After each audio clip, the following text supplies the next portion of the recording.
Dear students, आप लोगों की बहुत ज़्यादा रिक्वेस्ट पे मैंने APA referencing guide 7th edition पे प्रेजेंटेशन बनाई है और आज हम देखेंगे कि एपीए के मुताबिक रेफरेंसिंग कैसे करते हैं।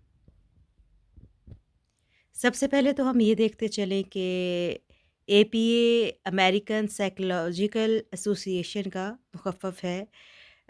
It was release the newest version of the publication manual 7th edition in October 2019.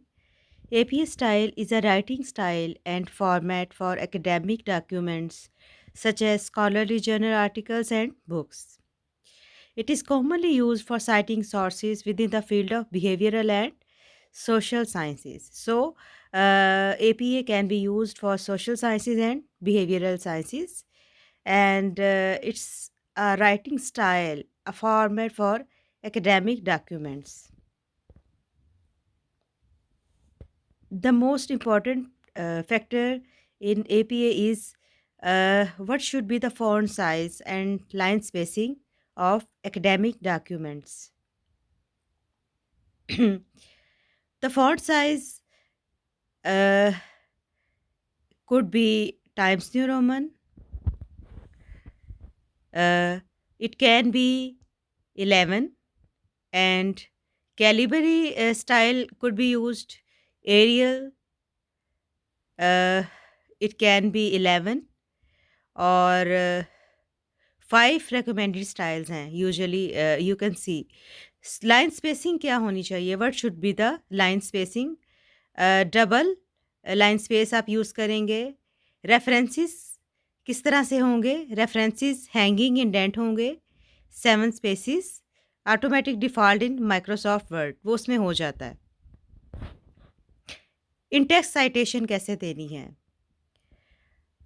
Dear students, अब आप देखें, अगर आपके आर्टिकल है या कोई बुक है और उसमें 3 या 3 से ज़्यादा ऑथर्स हैं, इफ़ देयर आर 3 और more than 3 authors, then list first author followed by et al. यानी अगर 2 होंगे तो आप दोनों के नाम लिखेंगे, लेकिन अगर 3 या 3 से ज़्यादा होंगे तो आप सिर्फ़ पहले ऑथर का नाम लिखेंगे एंड देन एट ऑल।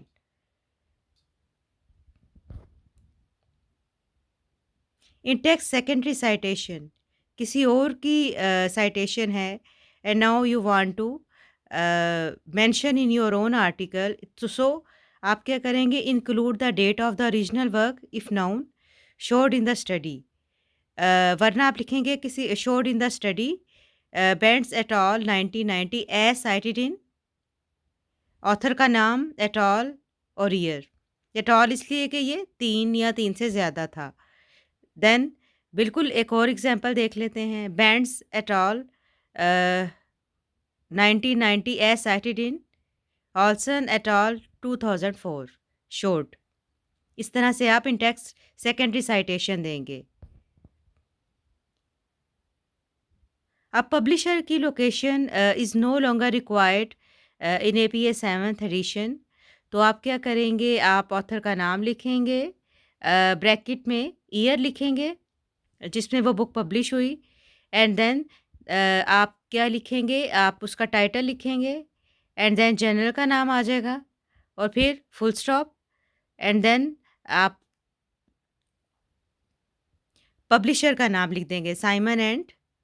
लेकिन इसमें क्या है कि पब्लिशर कहाँ पब्लिश हुई, लाहौर, सिटी नहीं आएगा। रेफरेंस लिस्ट कैसे लिखते हैं, include all authors up to and including 20। अब ये रेफरेंस लिस्ट कौन सी होती है, जो एंड पे आ रही होती है, किसी थीसिस के एंड पे आ रही होती है, कोई असाइनमेंट के एंड पे आ रही होती है, तो उसमें जो रेफरेंस लिस्ट बनती है एंड पे, एंड रेफरेंसेस, उस पे आपने तमाम ऑथर्स के नाम लिखने हैं, बेशक 20 ही क्यों ना हो। ये जैसा कि आप अभी ये जो रेफरेंस मैंने एग्जांपल में दिया हुआ है, इसमें आप देख सकते हैं।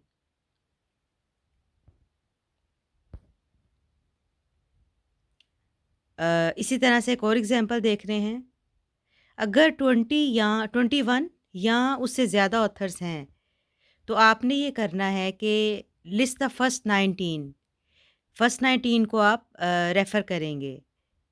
And then the last author, first 19 and then the last author. और पैटर्न क्या होगा, ये आप देख लें कि आपने फुल स्टॉप लगाने हैं 3 और फिर आपने लास्ट ऑथर का नाम लिख देना है। एंड देन ब्रैकेट में आपने ईयर लिखना है, फुल स्टॉप, देन आपने आर्टिकल का नाम लिखा, फिर फुल स्टॉप एंड देन आपने जर्नल का नाम लिख दिया। एंड देन आप लोग इसका लिख देंगे ये कौन-सा इसके वॉल्यूम कौन-सा था और देन वेबसाइट कि इसका डीओआई लिख दिया आपने। जर्नल आर्टिकल्स के इश्यू नंबर्स की हम बात करते हैं। Include the issue number for all journals that have issue numbers.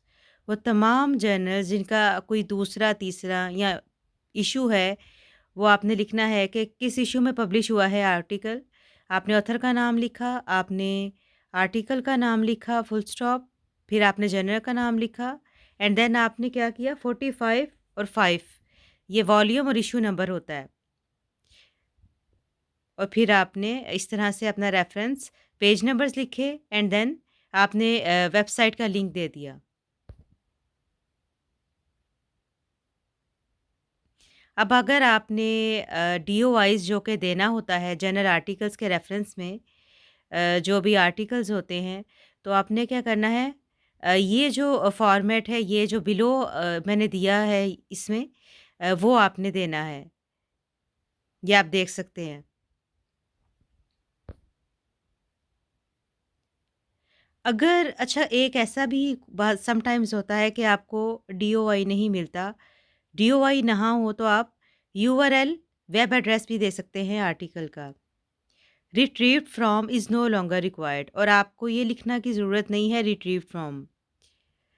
ये सिर्फ ऑनलाइन रिसोर्सेज के हवाले से इसकी ज़रूरत होती है, वो भी तब जबकि रिट्रीवल डेट आपसे रिक्वायर्ड हो। और इसकी एग्जांपल आपको नीचे दी गई है कि किस तरह से आपने यूआरएल और वेब एड्रेस देना है। बुक्स का मैं आपको पहले ही रेफरेंस इनिशियल स्लाइड्स में दिखा चुकी हूँ और मैंने आपको बताया है कि प्लेस ऑफ पब्लिकेशन आपने नहीं लिखना। अगर पब्लिशर की बात करते हैं, if there is more than one publisher, list them all in the order that they appear, separated by a semicolon. अब जैसे कि ये एग्जांपल में ये जो बुक दी गई है, इसमें 2 पब्लिशर्स हैं। सो ये आप देख सकते हैं, music in the western world, a history in documents, full stop. इसके बाद दोनों पब्लिशर्स के नाम हैं जो कि सेपरेटेड हैं by a semicolon. Electronic books जो कि आपको गूगल से या इस तरह से मिलती हैं, तो if the content is the same as the print book, you know longer add in the device type. और ये इसका पैटर्न है कि किस तरह से आपने इसको ई-बुक्स को रेफ़र करना है एपीएम के मुताबिक। अब हम बात करते हैं कॉन्फ्रेंस पेपर प्रेज़ेंटेशन की। इस पे आपने ये करना है, include full day for conference, year, month, day, use paper presentation. For conference location give the city, state code. और इसका पैटर्न क्या होगा, चैंग, रिचर्ड्स। ऑथर्स के नाम आ गए, ईयर आ गया, मंथ आ गया, डेट्स आ गईं, टॉपिक आ गया, पेपर प्रेजेंटेशन, पेपर जो प्रेजेंट हुआ उसका टाइटल है। Fifth annual international conference on building resilience, new castle, Australia. और यही पैटर्न आप रखेंगे फॉर पोस्टर प्रेजेंटेशंस। अब एक ऑनलाइन डिक्शनरी को अगर आप रेफर करना चाहते हैं, एनसाइक्लोपीडिया को, विकिपीडिया को, so what would be could be the pattern online reference works that are continuously updated, use n.d for the year of publication and include the retrieval date. For example, American Psychological Association दी, इसका n.d लिख दिया चूँकि आपको year पता नहीं है। आपने motivational interviewing लिख दिया, dot in APA dictionary of psychology retrieved. इस तरह से आपने इनका रेफरेंस दे दिया जो कि ऑनलाइन है। थीसिस की साइटेशन कैसे देंगे? ऑक्सफोर्ड, आपने ऑथर का नाम लिखा, ईयर लिखा, आपने इटैलिक लिखा, थीसिस डिसर्टेशन का टाइटल, फिर आपने ब्रैकेट में लिखा डिसर्टेशन, डॉक्टोरल डिसर्टेशन है या मास्टर्स का है, वो आप मेंशन करेंगे। यूनिवर्सिटी ऑफ क्वींसलैंड, किस यूनिवर्सिटी से है, ब्रिस्बेन, ऑस्ट्रेलिया, रिट्रीव फ्रॉम, आपने लिख दिया चूँकि ये ऑनलाइन है।